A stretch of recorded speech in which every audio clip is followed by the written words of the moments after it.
100 शकुनी मेल्याच्या नंतर एक शरद पवार जन्माला आलाय। मित्रांनो, तुम्ही या व्हिडिओमध्ये बघू शकता की कशा प्रकारे आमदार गोपीचंद पडळकर यांनी शरद पवारांवर जहरीली टीका केलेली आहे। तर यामागचं कारण काय आहे आणि हे नेमकं प्रकरण काय आहे ते आपण या व्हिडिओच्या माध्यमातून बघणार आहोत। तर त्याचं झालं असं की आताच झालेल्या विधानसभेच्या निवडणुकांमध्ये सोलापूर जिल्ह्यातील माळशिरस मतदारसंघामधील या मार्कडवाडी गावामध्ये तिथले जे आमदार आहे उत्तमराव जानकर यांना कमी मते मिळाली आहे आणि या गावामध्ये विरोधी पक्षाचे राम सातपुते यांना जास्तीचं मतदान मिळालेलं आहे। त्यामुळे तिथल्या गावकऱ्यांनी या मतदान प्रक्रियेवर आक्षेप नोंदवलेला आहे। त्याचं झालं असं की या गावामध्ये आधीपासून उत्तमराव जानकर यांचा चांगला प्रभाव आहे आणि तिथे राम सातपुते यांचा थोडासाही प्रभाव नसताना या गावामधून त्यांना जास्तीचं मतदान कसं काय झालं, या मतदानामध्ये काही घोळ आहे की काय असा या गावकऱ्यांची शंका होती। त्याचमुळे या इथल्या गावकऱ्यांनी या मतदान प्रक्रियेवर आक्षेप नोंदवताना तिथे आंदोलन करण्याचं ठरवलं आणि सर्वांनी मिळून बॅलेट पेपरवर पुन्हा एकदा निवडणुका करू असा ठराव मंजूर केला। बॅलेटवर मतदान करण्यात यावे यासाठी या गावाने 29 नोव्हेंबर पासून आंदोलनाला सुरुवात केली होती आणि प्रशासनाने मात्र 2 डिसेंबर ते 5 डिसेंबर या काळात गावामध्ये जमावबंदीचे आदेश लागू करत बॅलेटवर मतदान करण्यास विरोध केला होता। अखेर 3 डिसेंबर रोजी होणारे मतदान ऐनवेळी त्यांना रद्द करावे लागले। त्यामुळे इथे महाविकास आघाडीकडून जयंत पाटील, त्यानंतर उत्तमराव जानकर, शरद पवार आणि त्याचप्रमाणे नाना पटोले यांनी सुद्धा आपल्या सभा घेतल्या।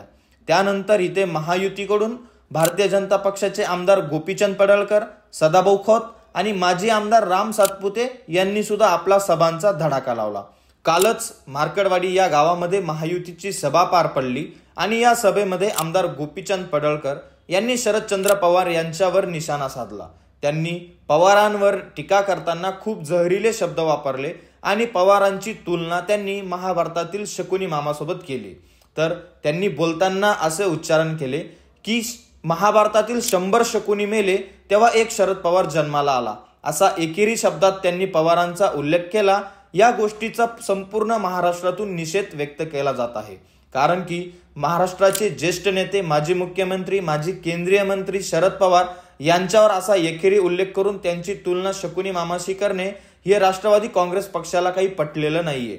त्यामुळे राष्ट्रवादी काँग्रेसच्या बऱ्याचशा नेत्यांनी या गोष्टीचा जाहीर निषेध केलेला आहे। तर मित्रांनो, गोपीचंद पडळकर नेमके आपल्या भाषणामध्ये काय बोलले ते तुम्ही या व्हिडिओच्या माध्यमातून बघू शकता।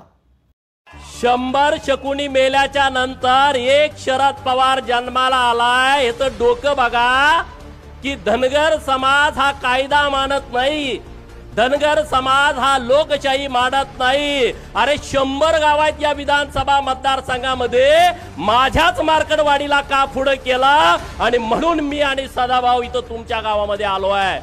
यांचं कसं आहे, आमच्याच कोंबड्यानं बाग दिली पाहिजे आणि मगच उजाडलं पाहिजे। हा जो गेल्या 50 वर्षापासूनचा प्रयोग सुरू आहे तो प्रयोग आता त्यांचा कोंबडा देवाभाऊनी कापून खाल्लेला आहे। बरोबर, त्यांचा आता कोंबडा ओरडू शकत नाही आणि त्यामुळे त्यांच्या तळपायाची आग मस्तकात गेलेली आहे। तर या प्रकारे गोपीचंद पडळकरांच्या या वक्तव्याचा संपूर्ण महाराष्ट्रातून निषेध व्यक्त केला जातोय। तर मित्रांनो, यावर तुमची काय प्रतिक्रिया आहे? महाराष्ट्राचं राजकारण हे चांगल्या दिशेने चाललेलं आहे का?